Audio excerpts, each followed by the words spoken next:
Hello all of you.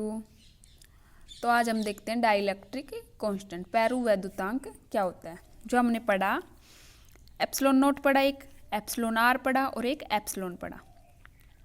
तो ये क्या बताइए, ये माध्यम में विद्युतशीलता, ये आपेक्षिक विद्युतशीलता उसी को बोलते हैं, जो एप्सिलॉन आर है उसी को बोलते हैं पैरुवैद्युतांक। ठीक है, जो एप्सिलॉन नोट है वो निर्वात में विद्युतशीलता। कूलाम के नियम में हमने क्या देखा था, एफ होता है जो 1/4 पाई एप्सिलॉन नोट जो निर्वात के लिए, ठीक है, Q1 Q2 और ये दो चार्जों के मध्य डिस्टेंस, ये था कूलाम का नियम। अगर मीडियम में देखें, माध्यम में देखें तो 1/4 पाई एप्सिलॉन नोट की जगह एप्सिलॉन आ जाएगा Q1 Q2 upon R square. अब बात है जो एप्सिलॉन आर, एप्सिलॉन और एप्सिलॉन नोट का तो हमें पता चल गया। एप्सिलॉन आर क्या होता है, तो एप्सिलॉन आर क्या होता है उसी को बोलते हैं हम पैरुवैद्युतांक। ठीक है, तो इसकी हम अगर डेफिनेशन देखें तो इसकी डेफिनेशन जो माध्यम में पैरुवैद्युतांक और जो निर्वात में जो पैरावैद्युतांक है उसके अनुपात को हमें आपेक्षिक विद्युतशीलता या फिर पैरुवैद्युतांक बोलते हैं। या फिर हम पैरुवैद्युतांक को डिफाइन करें तो क्या होता है, एप्सिलॉन आर इक्वल टू जो निर्वात या फिर निर्वात को वायु भी बोलते हैं, वायु में आवेश के मध्य बल,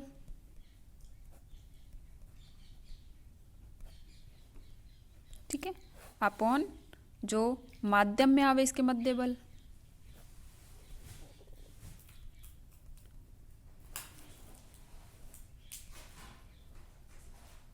ठीक है। तो ये क्या होगा, इसमें क्या होता है निर्वात में, ये वाला निर्वात के लिए और ये माध्यम के लिए, ठीक है।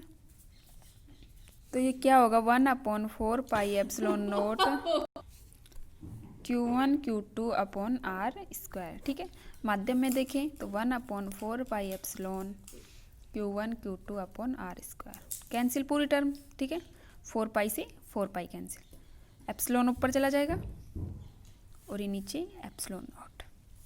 तो ये हो गया हमारा आपेक्षिक विद्युतशीलता या फिर इसी को बोलते हैं पैरावैद्युतांक। ठीक है, ये एक विमाहीन राशि है, इसकी कोई विमा नहीं होती। ठीक है, क्लियर।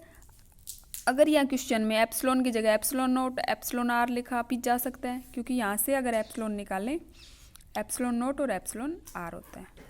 ठीक है, तो यहाँ से माध्यम के लिए निकालें तो एप्सिलॉन नोट और एप्सिलॉन आर भी लिख सकते हैं उसकी जगह, एप्सिलॉन की जगह। क्लियर। फिर इसकी डेफिनेशन से हम क्या बोल सकते हैं, जो आपेक्षिक विद्युतशीलता है वो जो माध्यम की विद्युतशीलता और जो निर्वात की विद्युतशीलता के अनुपात के बराबर होती है। क्लियर। नेक्स्ट हम कूलाम का नियम पढ़ रहे थे, तो नेक्स्ट करते हैं कूलाम के नियम का सदिश रूप।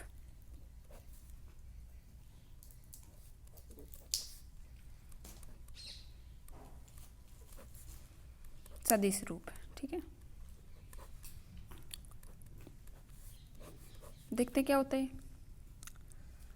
कूलाम का नियम के अनुसार ये होता है, लेकिन ये तो सदिश रूप में नहीं लिखा हमने। ठीक है, तो सदिश रूप क्या होता है इसका, ये Q1 आवेश है, ये Q2 आवेश है।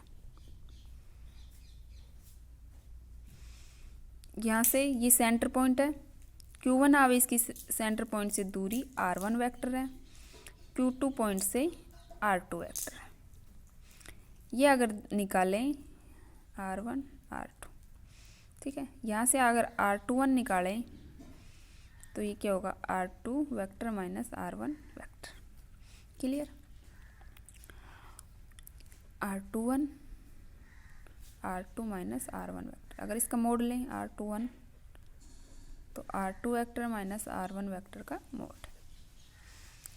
ठीक है, इसके बाद अगर हम जो चार्ज कूलाम के नियम के अनुसार जो Q2 चार्ज है उस पर आवेश निकाले Q1 के कारण, तो फोर्स किधर लगेगा, ये F21। ठीक है, तो Q1 के कारण Q2 पर निकालते हैं, F21 क्या होगा ये तो कांस्टेंट राशि सेम रहेगी एप्सिलॉन नोट, ठीक है। Q1 के कारण Q2 पर देख रहे हैं, मतलब जो Q2 जो ये वाली इस पर हम फोर्स देख रहे हैं 2 वाली पे, और कारण किसके जो 1, जैसे F21 लिखा जाता है। F2 पर Q2 पर हम वो देख रहे हैं, बल देख रहे हैं Q1 आवेश के कारण, ठीक है। तो Q1 Q2 distance R21 vector के मोड का स्क्वायर, और अगर हम वेक्टर फॉर्म में ले रहे हैं तो एकांक सदिश का यूज करते हैं R21 कैप। ये एकांक सदिश होता है जिसकी value R vector upon R vector का मोड होता है, ठीक है। इसके बाद हम इसको इस फॉर्म में लिखें, R वेक्टर R कैप को R vector upon R vector के मोड के फॉर्म में लिखें तो F वेक्टर F21 बराबर 1/4 pi epsilon naught Q1 Q2 upon R21 vector का स्क्वायर इंटू R21 कैप है तो R21 वेक्टर, ठीक है, अपॉन R21 वेक्टर का मोड स्क्वायर, और ये भी तो क्यूब हो गई, तो F21 vector 1/4 pi epsilon naught Q1 Q2 upon R21 cube, यहाँ से R21 वेक्टर, ठीक है। R21 को क्या लिख सकते हैं, अगर नेक्स्ट स्टेप में 1/4 pi epsilon naught Q1 Q2, इसको क्या लिख सकते हैं R2 माइनस R1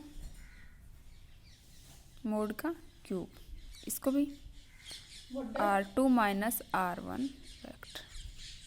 ये हमारी इक्वेशन फर्स्ट हो गई, ठीक है।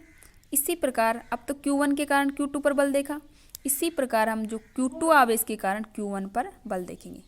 तो Q2 आवेश के कारण ये क्या हो जाएगा, इधर लगेगा F12, मतलब Q1 आवेश पर 2 आवेश के कारण बल, जो Q2 आवेश के कारण Q1 आवेश पर बल देखता है। ये हमारी इक्वेशन फर्स्ट आ गई।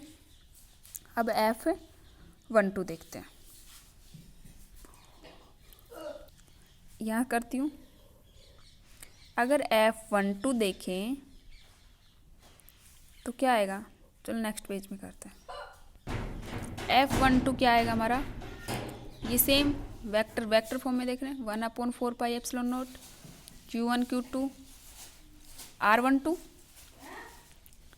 उसकी तरह क्यूब कर देंगे और ये R12 का वेक्टर। समझ में आ गया क्यूब कैसे किया, R12 की कैप लेंगे और कैप की formula R vector upon R vector का मोड होता है, ठीक है, तो ये क्यूब हो जाता है। अब R12 क्या होता है, R1 माइनस R2, ठीक है। तो F12 वेक्टर बराबर 1/4 pi epsilon naught Q1 Q2 upon R1 minus R2 की क्यूब और R1 vector minus R2 vector. तो ये इक्वेशन 2। इक्वेशन 1 और 2 से एक दूसरे के विपरीत मिल रहे हैं, क्योंकि R1 जो और R21 है एक दूसरे के विपरीत। या फिर फोर्स भी देख ले, ये इधर लग रहा है, जो Q2 के कारण Q1 पर बल लग रहा था वो इधर, और Q1 के कारण Q2 पर इधर दूसरी साइड, एक दूसरे के विपरीत साइड है। इसका मतलब क्या है, जो F21 वेक्टर है वो माइनस F1 वेक्टर के बराबर है। तो इसके लिए हम क्या बोल सकते हैं कि दो आवेशों के कारण लगने वाला बल परिणाम में तो समान है, अगर इसका मॉडुलस लें तो समान है। मॉडुलस का मतलब क्या होता है, जो माइनस एक्स की राशि है जो मॉडुलस के अंदर अगर हम करते हैं तो प्लस एक्स ही हो जाती है, ठीक है। मॉडुलस का मतलब ये है। तो F21 है माइनस F12 के बराबर है।